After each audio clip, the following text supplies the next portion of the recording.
Now then, let's see. We were in Deuteronomy 4. And when we come to Deuteronomy 4, we come to all sorts of thrilling things. Now we were beginning to read the devouring fire passage. And in Deuteronomy, Yahweh's appearing at Sinai in fire is a theology, because fire was worshipped in the ancient world, and theology was attached to the meaning of fire. Okay? And so we're in the fire passage. And I want you to look carefully, beginning at verse 9. Only take heed and keep your soul diligently, lest you forget the things which your eyes have seen. One of them being the fire on Horeb. And lest they depart from your heart all the days of your life. Make them known to your children and your children's children, how on the day that you stood before Yahweh your God at Horeb, Yahweh said to me, gather the people to me, that I may let them hear my words, so that they may learn to fear me all the days that they live upon the earth, and that they may teach their children so. And you came near and stood at the foot of the mountain, while the mountain burned with fire, to the heart of heaven, wrapped in darkness, cloud, and gloom. Then Yahweh spoke to you out of the midst of the fire. You heard the sound of his words, but saw no form. There was only a voice. And he declared to you his covenant, which he commanded you to perform, that is, the 10 words. And he wrote them on 2 tables of stone. And Yahweh commanded me at that time to teach you statutes and ordinances, that you might do them in the land which you are going over to possess. Therefore take good heed to yourselves, since you saw no form on the day that Yahweh spoke to you at Horeb out of the midst of the fire. Beware lest you act corruptly by making a graven image for yourselves in the form of any figure, the likeness of male or female, the likeness of any beast that is on the earth, the likeness of any winged bird that flies in the air, the likeness of anything that creeps on the ground, and the likeness of any fish that is in the water under the earth. And beware lest you lift up your eyes to heaven, and when you see the sun and the moon and the stars, all the hosts of heaven, you be drawn away and worship and serve them, things which Yahweh your God has allotted to the peoples under the whole heaven. But Yahweh has taken you and brought you forth out of the iron furnace, out of Egypt, to be a people of his own possession, as at this day. Furthermore, Yahweh was angry with me on your account, and he swore that I should not cross the Jordan, and that I should not enter the good land which Yahweh your God gives you for an inheritance. For I must die in this land. I must not go over the Jordan, but you shall go over and take possession of that good land. Take heed to yourselves, lest you forget the covenant of Yahweh your God, which he made with you, and make a graven image in the form of anything which Yahweh your God has forbidden you. For Yahweh your God is a devouring fire, a jealous God.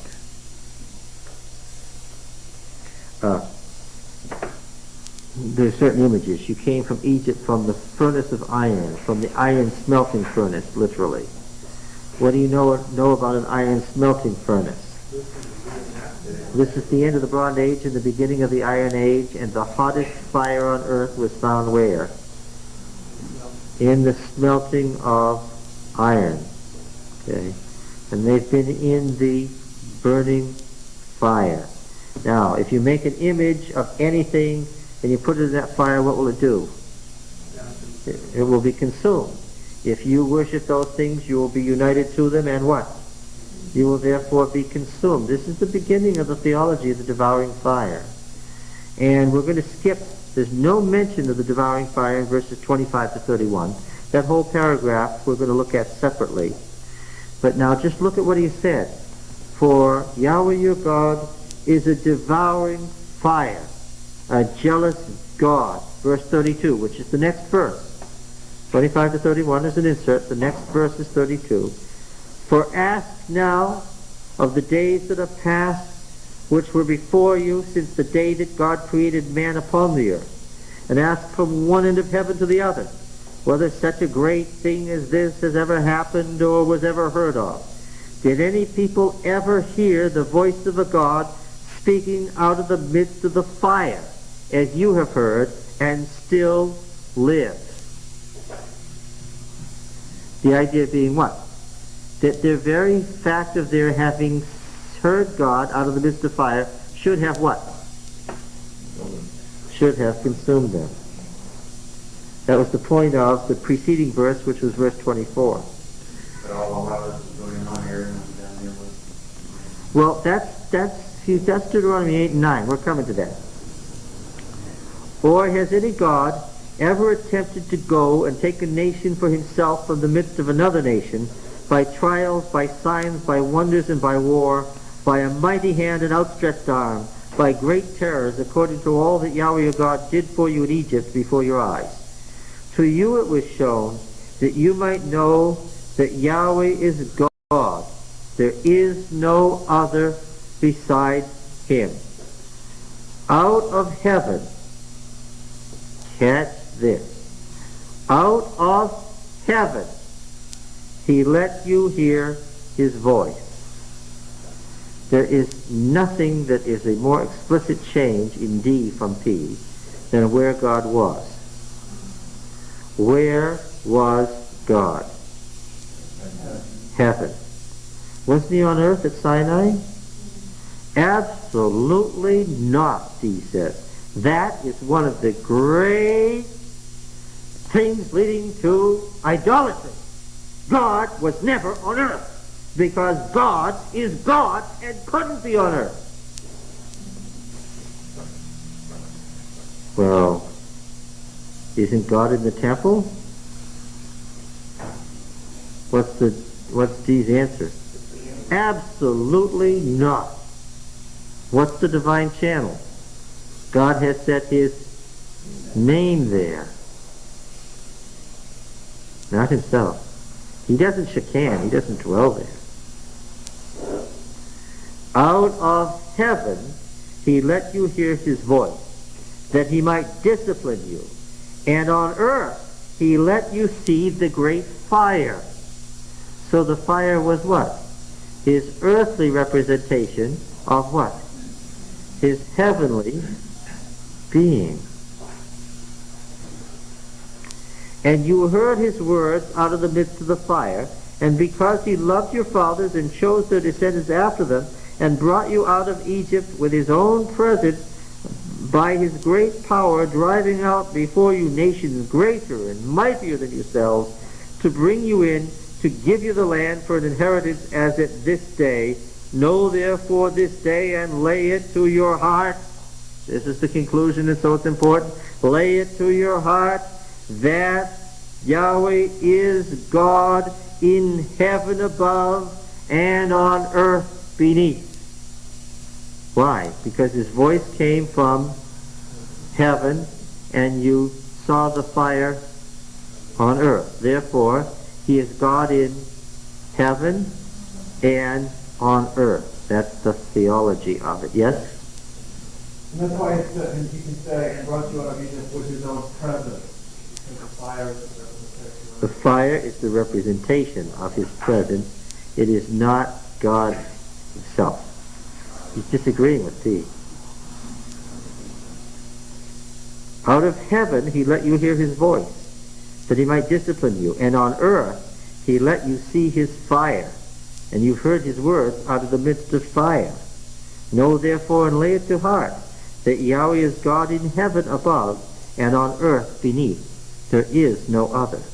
Therefore you shall keep his statutes and his commandments, which I command you this day, that it may go well with you and with your children after you, and that you may prolong your days in the land where Yahweh your God gives you forever. How long in the land? Forever. Okay, then Moses set apart the 3 cities in the east and so forth. When you run into this contradiction, What? when you run into this contradiction, for instance, in terms of where God is between P and D. Yeah, he dwelt in the... How do you resolve then? I don't have Which to. is right? I don't have to. How much of God was in the sanctuary in the wilderness? Well, I'd have to say any part of God that was in the sanctuary in the wilderness would have had to have been what? A very small. There was always the danger, and you can see how it could happen over time, that if you said God was in the temple, then idolatrous minds, people prone to idolatry, would say what? Then he's there, and therefore he's what?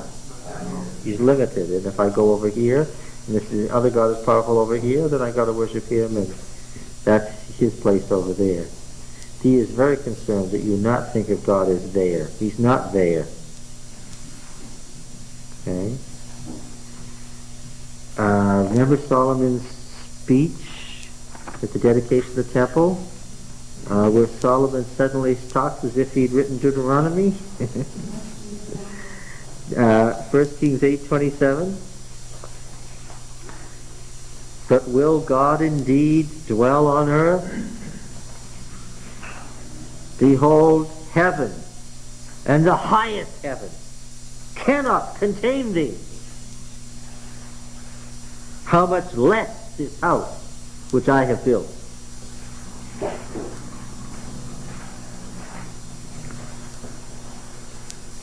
Yet have regard to the prayer of thy servant, and to his supplication, O Yahweh my God, hearkening to the cry and to the prayer which thy servant prays before thee this day, that thy eyes may be open night and day toward this house, the place of which thou hast said, my name shall be there. Okay? God's to look to the temple as the people are to look to the temple, where God's name is. Okay. Now then, this opening chapter, this opening speech, which is the opening introduction to the Deuteronomic history,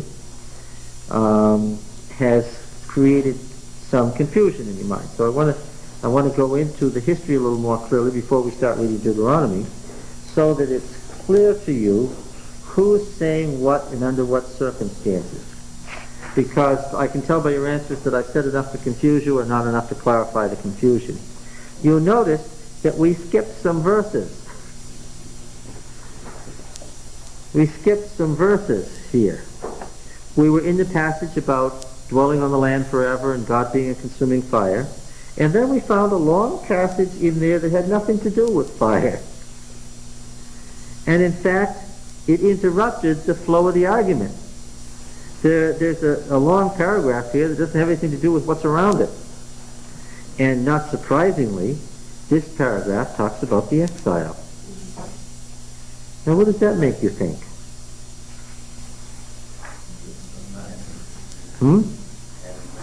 Added later? Yes, I think that's what happened, exactly. And the question is, who would have added it later?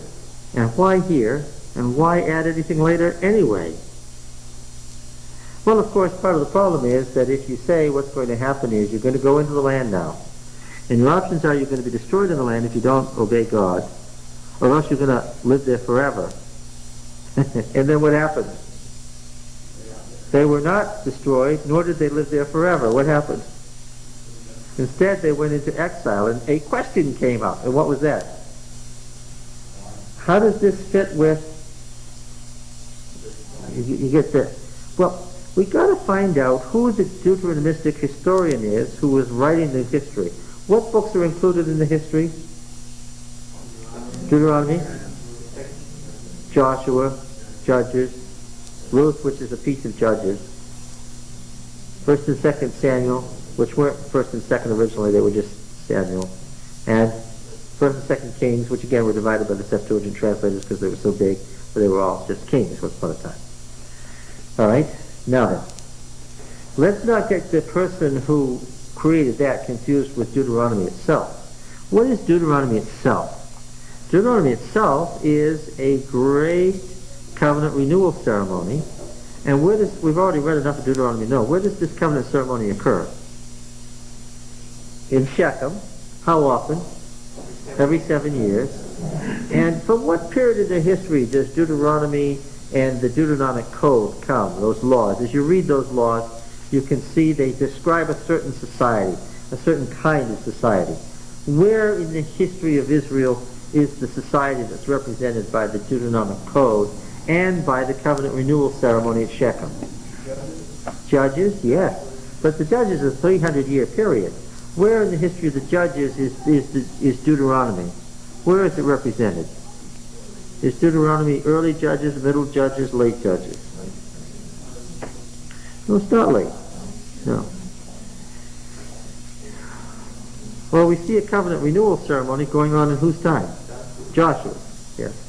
And many of the laws we're going to see are from the early Judges period. Deuteronomy represents a very early period in the covenant league. The league was centered at Shechem.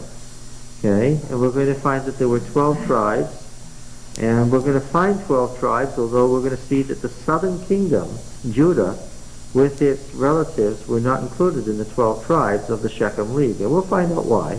They had some other tribes to fill in so that they had 12. But Judah getting involved in all this is a later event than Deuteronomy. Deuteronomy ends up in Judah, but that's for some technical reasons. Now, the person who is writing here is introducing the history. How far does the history go? Well, one of the things that we've already noted is that the historian seems to think that a lot of the promise made to the fathers, Abraham, Isaac, and Jacob, and a lot of the promise made through Moses is ultimately fulfilled when? In David. And the land grant made to David in 2 Samuel 7 is a key turning point in the history. And this 2 Samuel 7 passage that we have read and read and read again until you should be able to memorize it and say it in your sleep, this is a key turning point in his theology. Let me tell you where this comes from. In the ancient world, let us say that there was Empire A fighting Empire B. Let's say the Hittites were fighting the Egyptians. And let's say that a local Syrian king came to the aid of the Hittites just at the last moment and turned the battle in their favor so that they saved the day. The emperor of the Hittites might be inclined to give that king and his descendants a land grant of a certain kingdom, saying, your family will rule over this land forever because of what you've done. This is typical of land grants that were made in ancient suzerainty treaties, where because of something a particular king had done, he and his descendants after him, that particular family, is promised by that empire that they will have that particular fief forever. Fief in the sense of the way medieval kings gave out duchies to certain families to be their particular thing forever. Okay? So it's become popular in American biblical theology to refer to the land grant to David, the fief given to David forever, unconditionally because of his service to Yahweh in fulfilling the intentions of the wars of the Lord that started in the Exodus and were finally brought about by David. Okay? And one of the things that we notice is that the land grant in Assyrian treaties, which were very popular in the 8th and 7th century BC, in most ancient treaties, the land grants, all of the ones that are recorded, are forever. There's no conditions attached to them. It's because of what has already been done that this is our response to you for what you've done. There's no ifs, ands, or buts. And as it's presented in 2 Samuel, the promise is not like a conditional covenant like made with Israel at Horeb. Rather, it's simply a promise for how long? 2 Samuel 7, we know that it begins in 11b by now, halfway through 11. Moreover, Yahweh declares that he will make you a house. When your days are fulfilled and you lie down with your fathers, I will raise up your offspring after you, who shall come forth from your body, and I will establish his kingdom. I will establish his kingdom. He shall build a house for my name, and I will establish the throne of his kingdom forever. Get it there? Forever. Now, just on the face of it, just taking a guess, what do you think? Is this something that a historian writing in the exile would have emphasized in quite this way? Would a historian in the exile have been able to say, well, God promised David the throne forever? It wouldn't make any sense, would it? Not at all what happened. I will establish his kingdom. And this is definitely the Deuteronomist. The next verse says, he shall build a house for my name. Remember Deuteronomy 12, when Yahweh chooses a place among all your tribes and cities to make his name dwell there? His name that dwells there? This is Deuteronomic theology. He shall build a house for my name, and I will establish the throne of his kingdom forever. I will be with his father, and he shall be my son, son of David, son of God business. When he commits iniquity, I will chasten him. When he commits iniquity, I will chasten him with the stripes of the sons of men, but I will not take my steadfast love from him as I took it from Saul, whom I put away from before you. And your house and your kingdom, not just the house of David, but the kingdom itself, shall be made certain forever. Is it incidental to the promise, or is it the promise itself that it's going to last forever? It is of the essence of the promise made to the house of David that the throne and the kingdom would stand forever.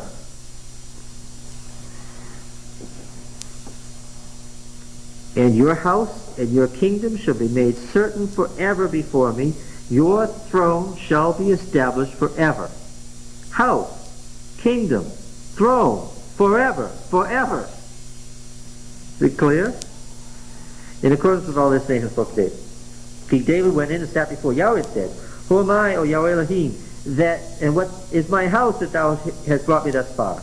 And yet this was a small thing in thy eyes, O Yahweh Elohim. Thou hast spoken also of thy servant's house for a great while to come, and hast shown me future generations.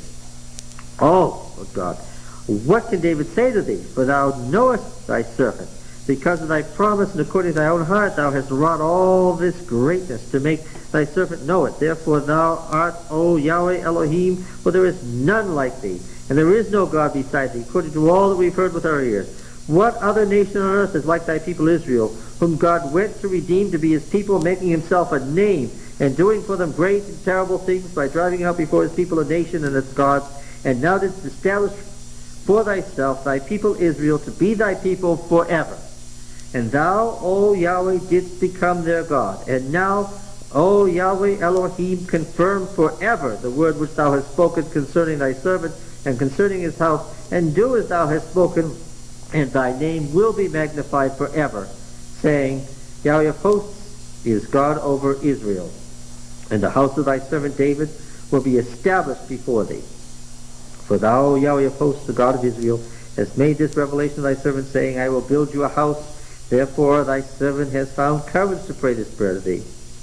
And now, O Yahweh Elohim, thou art God, and thy word is true, and thou hast promised this good thing to thy servant. Now therefore may it please thee to bless the house of thy servant, that it may continue forever before thee. For thou, O Yahweh Elohim, hast spoken, and with thy blessing shall the house of thy servant be blessed forever. Now look, if you didn't get it at first, how does David's prayer of response strike you? David is stunned by what? David is stunned, absolutely stunned by the promise, which is what? That his family would be the ruling family forever. He's stunned by the thought. Is this the theme of an exilic historian? Clearly what? No. Okay. 2 Samuel, 1 Kings 8:13. 1 Kings 8, you know by now, I hope, is the dedication of the temple. If you haven't, everybody here should be able to say the promise of the house of David, 2 Samuel 7. Joshua makes a covenant renewal ceremony. Joshua 8, Joshua 24. Okay? Dedication of the temple, 1 Kings 8. Some of these things should be just stuck in your mind. Solomon speaks 4 times in 1 Kings 8. We're going to examine them. But only one of these is poetry. It's a little short beginning of a poem, what we call an incipit, the first verse of a poem. Then Solomon said, Yahweh has set the sun in the heavens, but has said that he would dwell in thick darkness. I have built thee an exalted house, a place for thee to dwell in forever. The poetry is ancient, probably the oldest thing in 1 Kings 8. The part that I'm interested in the moment is that God is going to dwell there how long? Forever. Yeah. Chapter 9, verse 3.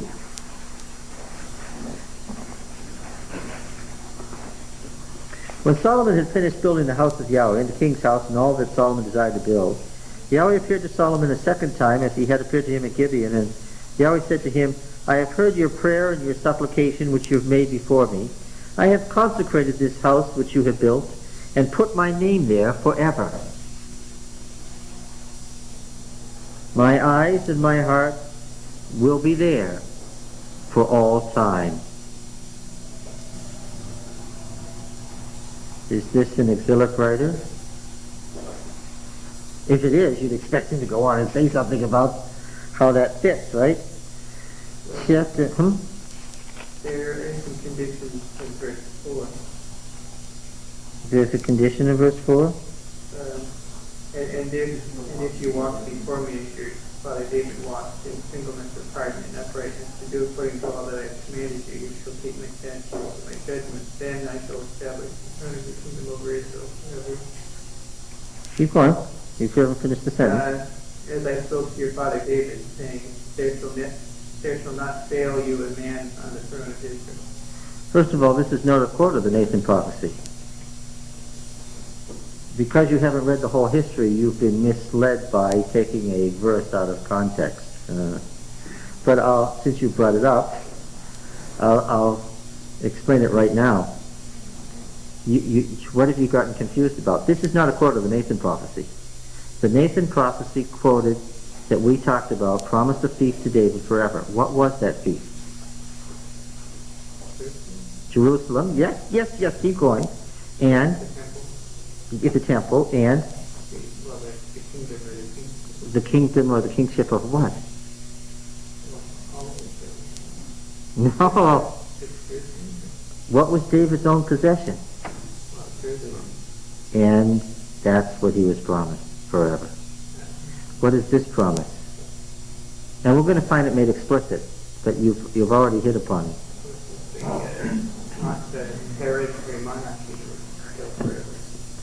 But remember, it wasn't very long after David before what David's family did not have what? Did not have the throne of what was called Israel. Conditions were attached to their maintenance of the throne over the throne of Israel. Now he's going to go on, 1 Kings 12 and 13, 11, 12 and 13, and tell us that those conditions weren't met. That's why the throne of Israel was taken away from the house of David. And you're reading about the throne of Israel. There. Yeah, okay. Very, very tricky here, huh? You just wanted to see if I knew, that's all. Chapter 15 and verse 3. Chapter 15 and verse 3. And we're going to spend so much time on the throne of Israel, throne of Judah stuff that you won't believe it. 1 Kings 15 and verse 3. We are pursuing now one of the most interesting things in the Bible. 1 Kings 15:3. Now in the 18th year of King Jeroboam the son of Abijam reigned over Judah. We're going to look at every one of these kings in a moment. And he walked in all the sins which his father did before him, and his heart was not wholly true to Yahweh his God, as the heart of David his father. Nevertheless, for David's sake, Yahweh his God gave him a lamp in Jerusalem, setting up his son after him, and establishing Jerusalem, because David did what was right in the eyes of Yahweh, and did not turn aside from anything that he commanded him all the days of his life, except in the matter of Uriah the Hittite. Very interesting. 2 Kings 8, verse 19. 2 Kings 8, verse 19.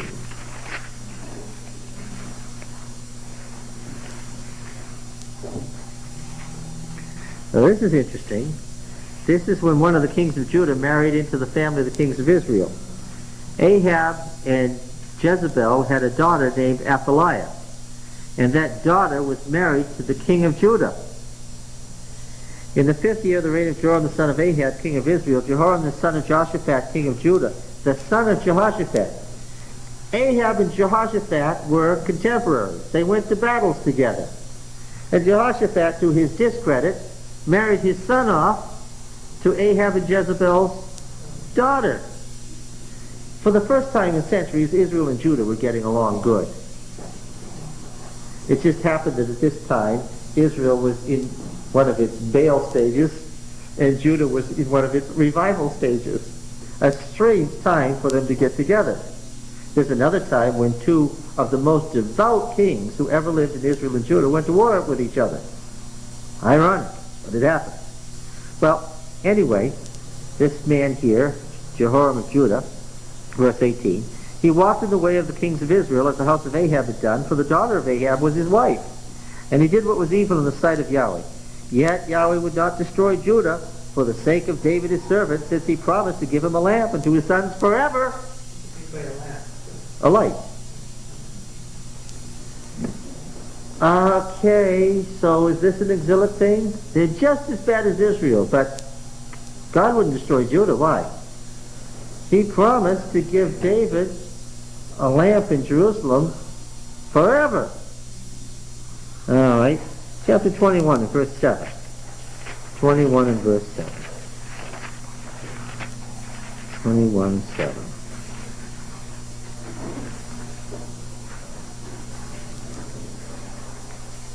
Now, Richard, before you get excited, don't read verse 8 to me.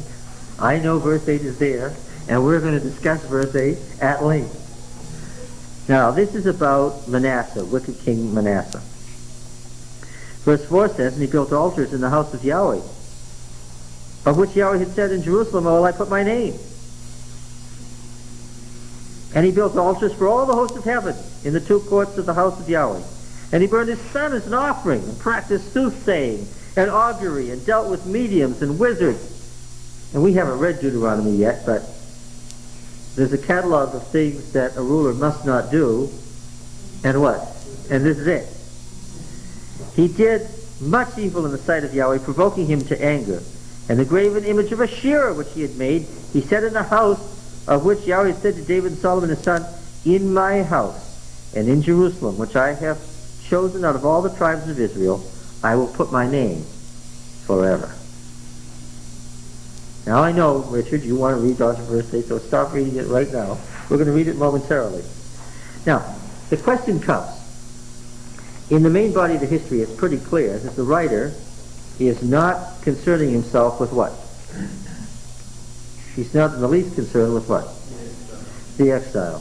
We talked a long time, about 2 weeks ago, about when the historian did live. And we noticed that there were several indications of when he lived. As he comes closer to his own time, he spends more time on each of the things that happened. The stories get longer and longer, and finally he treats one king and spends more time on that king than he did on David. He finally comes to a king that he fully approves of. He finally comes to a king of which there's no except. Right? He finally comes to a king that he likes thoroughly. And everything that king did, he likes. And who's that king? Well, we knew that he was headed toward Josiah a long time before that. In the story of the setting up of Israel and the tearing away of Israel from Judah, he had told us where he was headed. 1 Kings 11 and verse 26. 1 Kings 11 and verse 26. Jeroboam the son of Nebat, an Ephraimite of Zereda. This is a northern kingdom individual. A servant of Solomon, whose mother's name was Zeruiah, a widow, also lifted up his hand against the king. And this was the reason why he lifted up his hand against the king. Solomon built the Millo, and then closed up the breach in the city of David his father. The man Jeroboam was very able. And when Solomon saw that the young man was industrious, he gave him charge over all the forced labor of the house of Joseph. Remember that Solomon impressed people into service? You'd be out one day and suddenly the king's people would come along and abduct you, and you were now a slave in Solomon's workforce. And this man was over the enslaved citizens of the northern kingdom.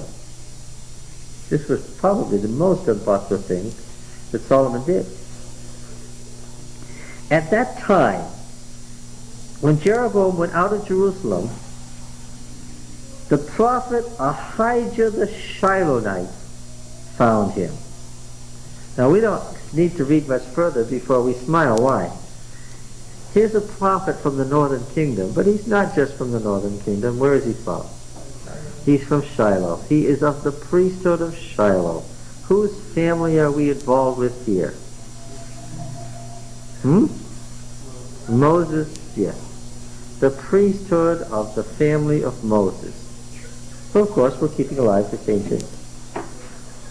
All right. We're going to find out that these Mushites had their fingers in more revolution and upheaval than you can imagine.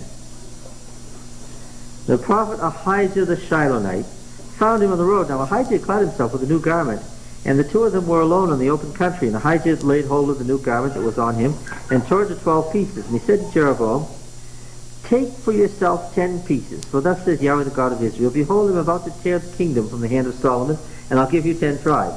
But he shall have one tribe for the sake of my servant David, and for the sake of Jerusalem, the city which I have chosen out of all the tribes of Israel, because he has forsaken me and worshipped Ashtaroth, the goddess of Sidon, and Chemosh, Milcom, and not walked in my ways, doing what was right in my sight, and keeping my statutes and my ordinances, as David his father did." So Solomon is compared to David. We're going to find this a lot. "Nevertheless, I will not take the whole kingdom out of his hand, but I will make him ruler all the days of his life, for the sake of David my servant, whom I chose, who kept my commandments and my statutes. But I will take the kingdom out of his son's hand, and will give it to you, 10 tribes. Yet to his son I will give one tribe, that David my servant may always have a lamp before me in Jerusalem, the city where I've chosen to put my name." Does that clarify it? "And I will take you, and you shall reign over all that your soul desires, and you shall be king over Israel, and if you will hearken to all that I command you, and will walk in my ways and do what is right in my eyes, by keeping my statutes and my commandments as David my servant did, I will be with you, and I will build you a sure house, as I built for David, and I will give Israel to you." Jeroboam is told that if you're as good a king as David was, what? I'll give you a land grant, like I gave to David, and your family will rule over Israel forever. The same offer is made. And I will for this afflict the descendants of David. Now, Rehoboam went to Shechem. Why did Rehoboam go to Shechem? 12:1. Rehoboam went to Shechem. Rehoboam is the son of Solomon. Rehoboam went to Shechem, for all Israel had come up to Shechem to make him king.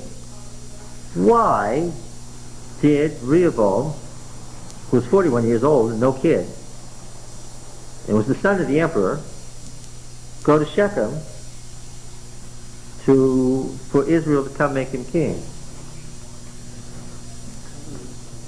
Yeah, well, in the old, how were leaders selected in the Old Covenant League?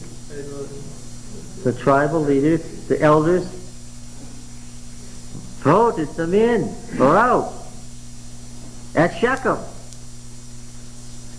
And even David and Solomon had not been able to eradicate these old covenant league traditions. If you wanted to be king of Israel, then what?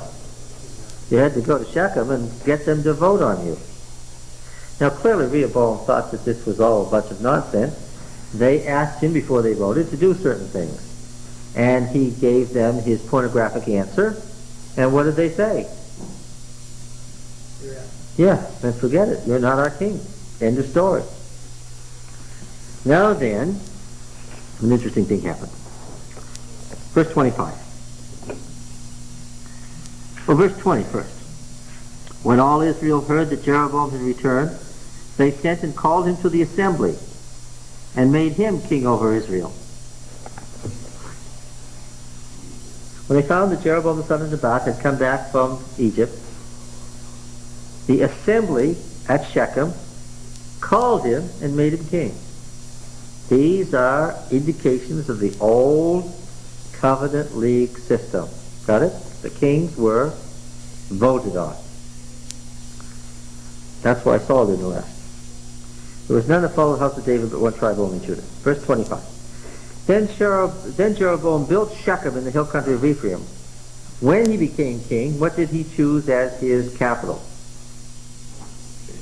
Shechem, which of course had the associations with the promise to Abraham, the patriarchal narrative. I said in Genesis, we're going to find out that this business of Abraham encamped in front of the oak at Shechem is a big deal. It's not obvious yet why it's a big deal, but Abraham and Shechem is a big deal, and we're going to see why. You see, the northern kingdom is going right back to Abraham. This is where God first appeared to him in the covenant land. Okay? Shechem in the hill country of Ephraim and dwelt there. So he made this his capital. He went out from there and he built Penuel. Penuel is in Transjordan. He had a Transjordanian capital, and by building it where he did, he could cut off Judah from following the road up to their fortress at Mahanaim. And by doing this, he was able to cut off Transjordan from Judah. So he had political and religious reasons for why he did what he did.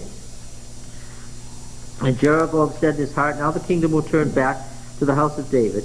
If this people go up and offer sacrifices in the house of Yahweh at Jerusalem, then the heart of this people will turn again to their Lord, to Rehoboam the king of Judah, and they will kill me and return to Rehoboam king of Judah. So the king took counsel and made 2 calves of gold. Ah, we remember this only so well. And he said to the people, you've got up to Jerusalem long enough. Behold your gods, O Israel, who brought you up out of the land of Egypt, which is a quote from, or of, or else the other way around. Exodus 32, the golden calf. Although there's only one in Exodus 32, the people say what?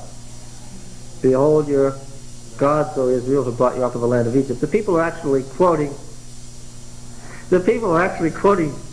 Jeroboam. The narrative as it's constructed in Exodus 32 is quoting what happened later in Israel. Because, of course, there's a reason for this, and I think I've explained it before. Which priesthood lived at Bethel? Aaron's priesthood. And the Aaronites, of course, didn't have the cherubim icon. They had the bull. Right? The bull of Isaac was Jacob's God, and Bethel is connected with Jacob. The bull of Isaac. The bull of Isaac is how Genesis calls the God that Jacob worshipped. And this bull is the symbol of that. And it goes back to Aaron. And when you went to Bethel, if you ask the folks at Bethel, well, they say down in Judah that the cherubim on the ark are the true way to worship God. What would they have told you there? No. When we came out of Egypt, our father Aaron told the people, because he was a righteous man, to take off all their jewelry. This is while Moses was gone, we know not where. And he, at God's command, threw the jewelry into the fire, and what? Yes, and ever since then, here at Bethel, we have... Yes. You're listening to those Mushite stories again.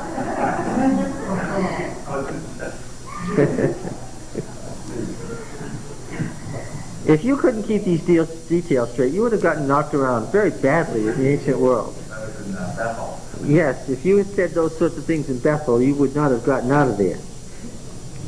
And the thing, okay.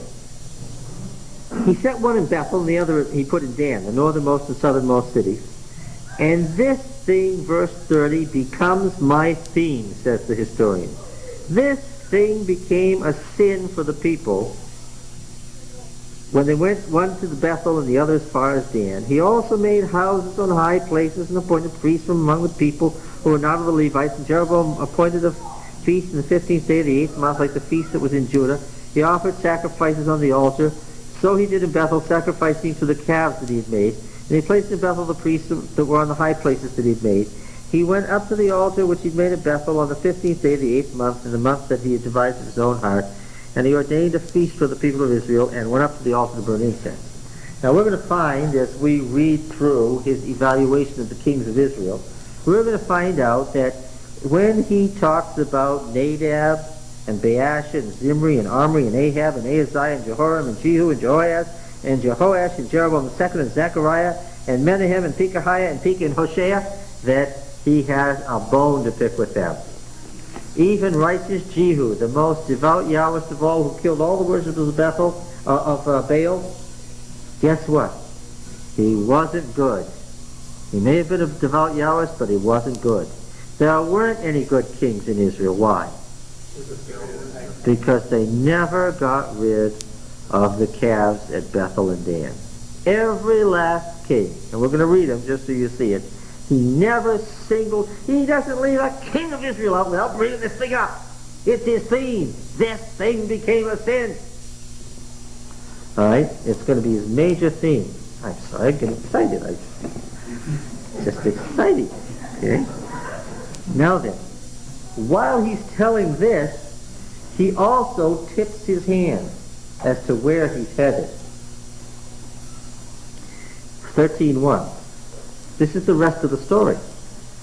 And behold, a man of God came out of Judah by the word of Yahweh to Bethel. Makes us think of Amos going to Bethel from Judah.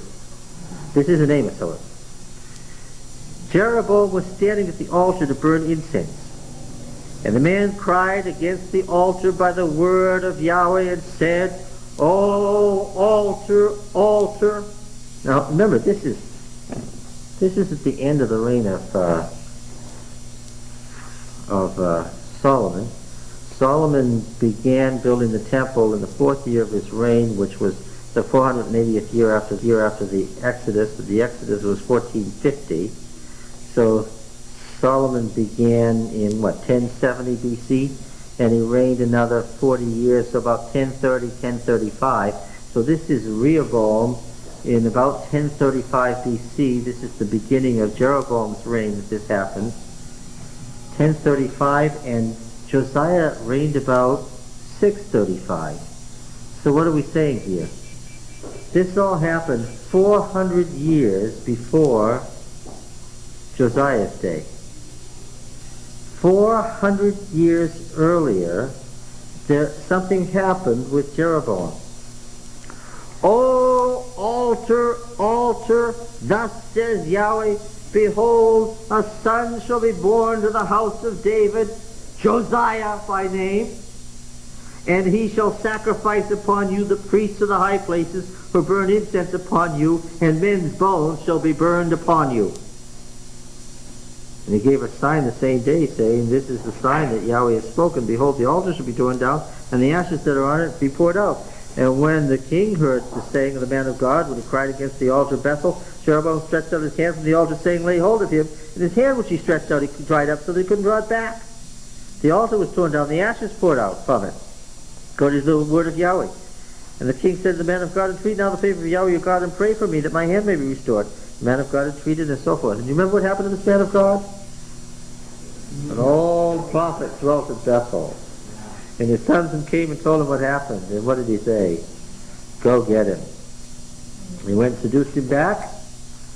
And then you remember what happened? He's supposed to go a different way. He wasn't supposed to eat or drink. And he ate with the old prophet. And he had a good time. And he left and went home to Judah. And on the way home, lion came and ate him. People came and found the eaten body and the lion and the mule. It was a miracle, see? The mule didn't run off. The lion didn't attack the mule. The lion and the mule were standing there contemplating the body of the dead prophet. So what did they finally do? They took the prophet from Judah and they buried him in the old prophet's tomb. Right? Now, does this give you some idea of where the historian is headed? It's pretty clear where he's going to go. And when we get down near the end of the history, what do we see? Yeah. So we see in 2 Kings chapter 23, after the renewal of the covenant, and verse 15. Moreover, the altar at Bethel, the high place erected by Jeroboam the son of Nebat, who had made Israel to sin.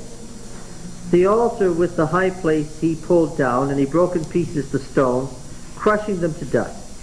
Also he burned the Asherah. And as Josiah turned, he saw the tombs there on the mount, and he sent and took the bones out of the tombs and burned them on the altar, thus defiling it, according to the word of Yahweh which the man of God proclaimed, who had predicted these things. Then he said, "What is yonder monument that I see?" And the men of the city told him, "It is the tomb of the man of God who came from Judah and predicted these things which you have done against the altar of Bethel." And he said, "Let it be, let no man move his bones." So they let his bones alone, with the bones of the prophet who came out of Samaria. And all the shrines also of the high places that were in the cities of Samaria, which kings of Israel had made, provoking Yahweh to anger, Josiah removed. He did to them according to all that he had done to Bethel. And he slew the priests of the high places who were there upon the altars, and burned the bones of men on them. And he returned to Jerusalem. Several things are happening in this passage all at once that you don't know. And I'll just tell you. He categorizes, he makes a very careful list of all the bad things Manasseh had done, using very specific terminology. And then when he comes to Josiah, what does he do? He tells you that Josiah undid each one of these things exactly as he has described them in the reign of Manasseh. And then he continues by saying, and he undid all the things that, he set the pattern with Manasseh's father, he undid, sentence by sentence, all the things that Jeroboam the son of Nebat had done in Israel. Okay, and then the Passover, and then the statement there was no king like him. Now, there's something else that's going on. We noticed that in Deuteronomy 34, there was a statement that nobody had arisen in Israel like Moses. Remember? And we found that the exact words, there's not arisen a prophet yet in Israel like Moses, there's not arisen a king yet like Josiah. 2 Kings 23:25 is an exact quote or parallel quote of Deuteronomy 34:10. Now, in Deuteronomy 6:5, we have the most famous statement in all of Deuteronomy. Deuteronomy 6 and verse 5. This is in the Shema. Repeated everywhere at synagogues throughout the world to this day. Hear, O Israel, yes. Deuteronomy 6:4, Hear, O Israel, the Lord our God is one. The statement of pure monotheism in Deuteronomy. Hear, O Israel, the Lord our God is one. And you shall love the Lord your God with all your heart, and with all your soul, and with all your might. Everyone recognizes this as the most famous statement in Deuteronomy, and one of the most famous statements in the Bible, right? Interestingly, these exact words are found only once in the entire Deuteronomic history, besides right here. Only once do we find these words repeated again. Where do you think they might be? In 2 Kings 23:25.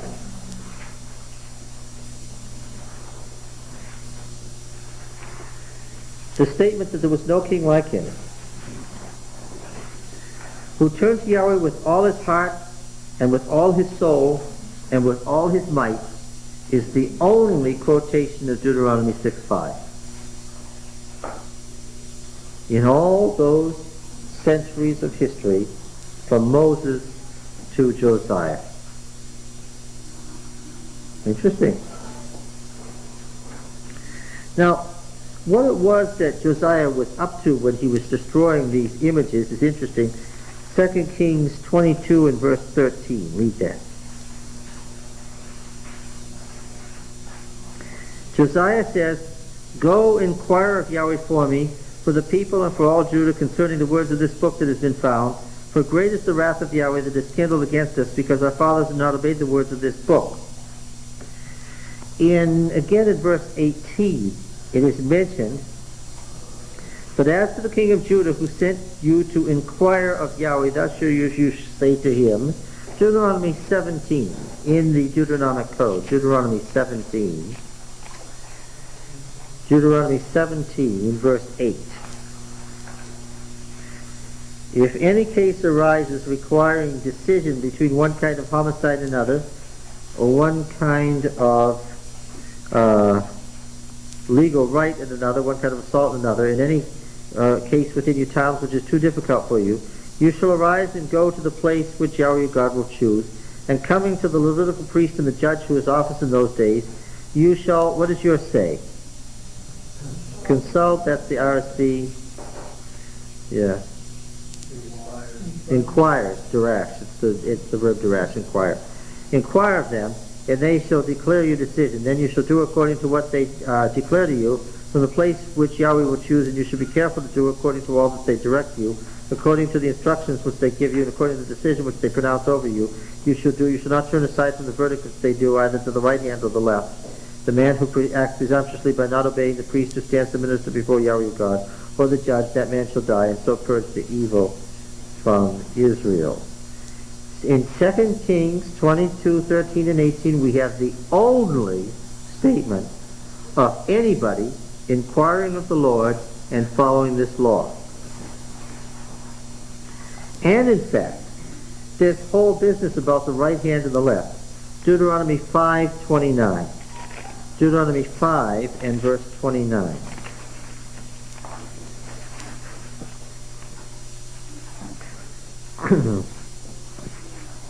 Oh, that they had such a mind as this always, to fear me and to keep my commandments, that it might go well with them and with their children forever. All right. And 28:14. Let's see what we find in 28:14.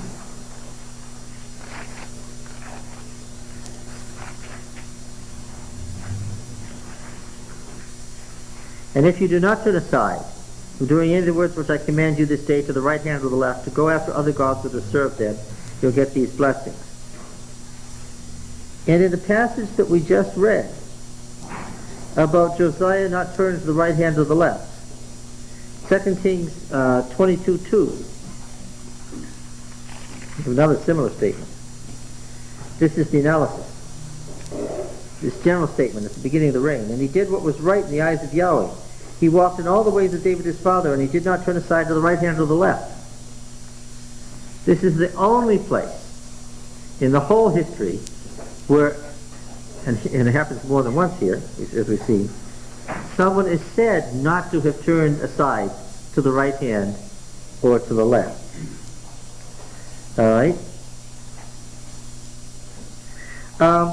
In Deuteronomy 31, verses 9 to 13, Moses is pictured as setting up the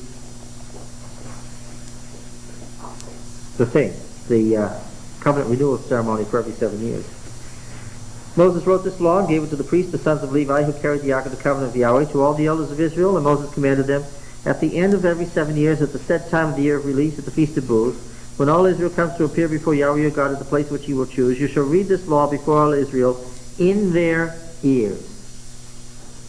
Read it into their ears, it says, literally. Okay? Now then, Joshua is said to have been given this same command in Joshua 1:8. And in 8:31 and 34, he's said to have carried out the command exactly. Nobody else carries out this command except Josiah. 2 Kings 23, verses 1 to 3. 2 Kings 23 is where he's actually carrying out the great covenant renewal ceremony. And he stands by the king's pillar and he reads the book of the law. And by the way, the historian is an eyewitness here. He unconsciously quotes Josiah directly. It turns into a direct quote.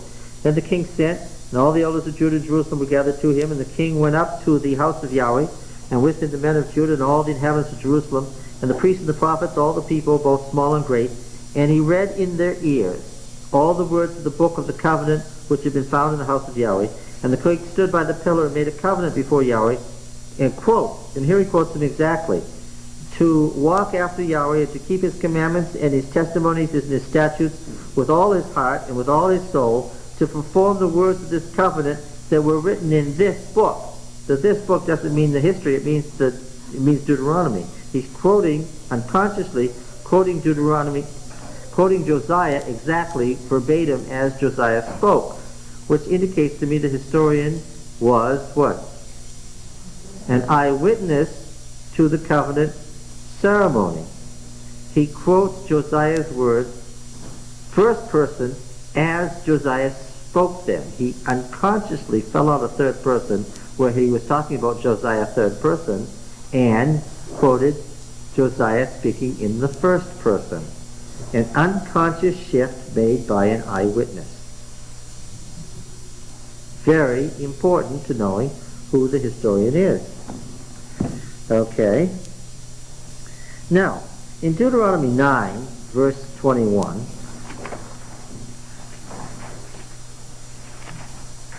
surely you figured out what the conclusion of all this is. Moses describes his action vis-a-vis the golden calf. Then I took the sinful thing, the calf which you had made, and I burned it with fire. I crushed it, grinding it very small until it was as fine as dust, and I threw the dust into the brook that descended out of the mountain. Now, this is, by the way, what you do with grain gods. You burn the seed and you crush it, you throw it into the ground. This is mythic language. It's interesting, it comes right out of the Ugaritic text, but that's not our point here. The point is here that these verbs coming together in this series of things of what Moses did to the golden calf are found again later. Where do you think they're found? That's right. This is what Josiah did to the Asherah his father had made, to all the idols of the host of heaven, and then what he did when he went to Bethel. Okay, this is further indication that the golden calf that Aaron made is supposed to be the calf of Bethel. The same set of words, 2 Kings 23:15.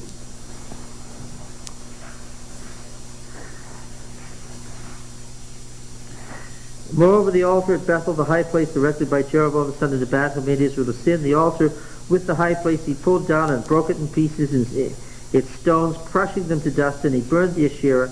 You can't tell, of course, in an English translation that you're reading the same words verbatim, word for word. Okay, but that's the case here. And in 9:21, what he had done, and 2 Kings 23:6. Same thing, 23:6. And he brought out the Asherah from the house of Yahweh outside Jerusalem and to the brook Kedron, and he burned it at the brook Kedron and beat it as fine as dust, as thin as dust, dak, it says, thin as dust, and cast the dust out of the graves of the common people. As Moses took the golden calf to the brook that came out of the mountain, Josiah took the Asherah and ground it up at the brook Kedron. Do you get it? Yeah, okay, it should be pretty clear what's going on here. Deuteronomy 12:2. Deuteronomy 12:2. About their altars. You shall surely destroy all the high places where the nations whom you shall dispossess serve their gods, upon the high mountains and upon the hills and under every green tree and so forth. You shall tear down their altars and dash in pieces their pillars and burn their Asherah with fire, hew down their graven images of their God and destroy them. Again, the same collocation of verbs in 2 Kings 23:15 and 23:6 is said only of Josiah in all history. Now state my conclusion for me. It is so much and so unique that it cannot be an accident. That this happens to Josiah as it happens to nobody else. The wording in Deuteronomy at the beginning is applied to Josiah and only Josiah at the end. so that the history goes from Moses to Josiah. And who is Josiah then? He's the new Moses. Yeah. It would not be a surprise then if the historian is writing in Josiah's time why he would emphasize the eternal kingship of the Davidic house, right? Now, an eternal house was promised to Jeroboam. Why didn't he get it? He made these calves. These be your gods, O Israel. And as soon as he did that, the prophecy came that what? Son of the house of David is going to do this, this, and this to you, Josiah by name. Remarkable for its, it's remarkable for his statement. If the prophet came to Bethel, he would have said something like this: that altar, you're going to be destroyed by a son of the house of David. But our historian doesn't say that. What does he do? He says it's Josiah by name. You don't think that the prophet... Did the prophet actually say such a name? Of course not. Well, he could have. No. Well, of course he could have, but what meaning could it possibly have had for Jeroboam or anybody living at that time, and why would God limit himself to this happening 400 years from now? Then Asa is going to say, well, I'd like to go destroy that altar at Bethel, but I can't because I'm not named Josiah. No, that flies in the face of the whole nature of prophecy, which is conditioned upon response. Any king of that line of David could have done it, but it was Josiah who did it. And it's fulfilling the historian's promise fulfillment scheme, which he follows all the way through. Josiah is the new Moses. So I'm going to ask again, then, when is the historian living, and what is the history all about? When is the historian living? Yeah. And what's the history for then? What's it designed to illustrate? To avoid idolatry. Yeah, all of this trouble we've had, from Moses to now, all of the trouble, the reason we never got the fulfillment of the blessings, the reason the promise to the house of David has never been fulfilled, all the trouble we've had from Moses till now is what? Because of idolatry. But now with King Josiah, what? This is our chance to start over and to actually do it and to get all the blessings that Moses promised, because we have a new Moses and Josiah if we'll just cooperate. And all of this history was designed to show you, see what happens when you don't follow covenant law? And you see what could happen if you did. Right? But then, of course, what happened to Josiah? What? Yes, killed by Pharaoh Necho.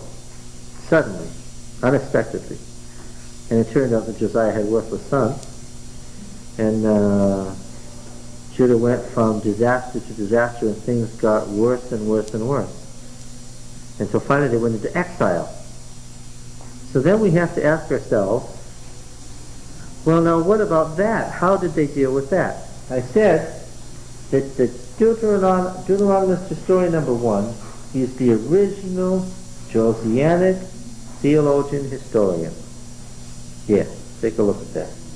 The Deuteronomy itself, which is incorporated as the first book, is the old covenant material from the ancient League of Shechem, handed down by the Mushite family from century to century, and they finally come to the fore under Josiah. They finally get their way. They finally get the program they've been pushing for ever since the beginning. But then the whole thing collapsed. And then somebody else had to come along and pick up the pieces. And the somebody else we call Deuteronomist number 2, the second exilic theologian historian, who updated the history and made a few well-chosen modifications where in just a few words he changed the whole thrust of the thing. I said the second with a question mark because it is unknown whether, although it's certainly somebody from the Deuteronomist party, he's another Deuteronomist certainly from the same exact theological school and viewpoint, but is it a different person? We don't know that. It's a person so like the first historian that some people even theorize that what? It must have been the same person writing later after the exile. And where is he writing? He's writing in Egypt. How do I know? We'll find that out next time.